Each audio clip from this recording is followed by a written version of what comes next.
ऐसे रह गए, कई दूर जाकर महाराज किसी पेड़ की जड़ उनके हाथ में आ गई। जड़ समझ, मूल, उस जड़ के सारे किनारे आ गए और वहां खूब सारे गांव के लोग खड़े थे। उन गांव वालों के बीच में एक हाथी खड़ा था। उस हाथी की सुंड में फूल की माला थी और सुदामा को वो माला उस हाथी ने पहना था। अब जैसे ही पहनाई, वो गांव वाले कह रहे कि हमारे नए राजा, हमारे राजा साहब आ गए। सुदामा कह रहे में कैसा राजा? बोले भैया हमारे यहाँ का नियम है, हमारे राजा के मरने के बाद ये हाथी जिसको भी माला पहनाता है वो हमारा राजा बन जाता है।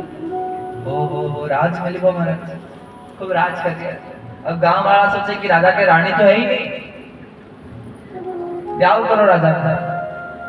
ब्याह कर दिया, रानी आ गई। फिर 1-2-4 साल हुआ, राजकुमार को जन्म भी हो गया।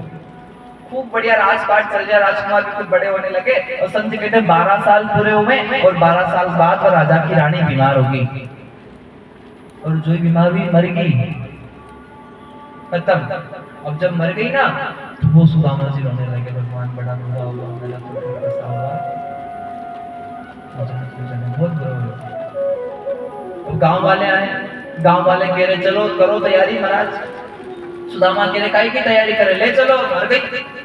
बोले नहीं हमारे यहाँ का नियम है। क्या नियम है? बोले जिस राजा की रानी मर जाती है उस राजा को भी चिता में जलाया जाता है। अब पहले रानी के लिए रो रहा था, अब खुद के लिए रो रहा था। भगवान बचा लो हमारे, भगवान बचा लो। और डोंगरी जी महाराज कहते हैं कि महाराज लेकर गए, वो सुदामा कह रहे मैं नियम नहीं मानूंगा। बोले क्यों नहीं मानोगे? पहला नियम माना, 12 साल राज कर लिया, अब ये नियम मानना पड़ेगा। अब लेकर गए, गांव वालों ने कहा आखिरी इच्छा कोई आपकी? बोले हाँ आखिरी इच्छा एक है, स्नान कर लो, एक राम नाम की माला कर लो, फिर बाद में भले ही। स्नान करने गए, नदी में डुबकी लगाई और जैसे ही डुबकी लगाकर बाहर आए तो सामने देखा ना शमशान था, ना पत्नी थी, ना परिवार था, ना गांव वाले थे, ना वो हाथी था। सामने द्वारिका गोमती का घाट था और भगवान श्री कृष्ण अपने पीतांबर को पहन थे, अपने वस्त्र को धारण कर रहे थे। ओहो सुदामा की आंख में आंसू, भगवान ये सब क्या था? भगवान ने कहा यही मेरी माया थी।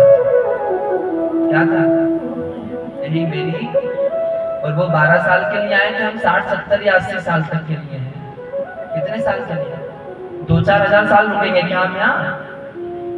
कितना कम समय है हमारे पास।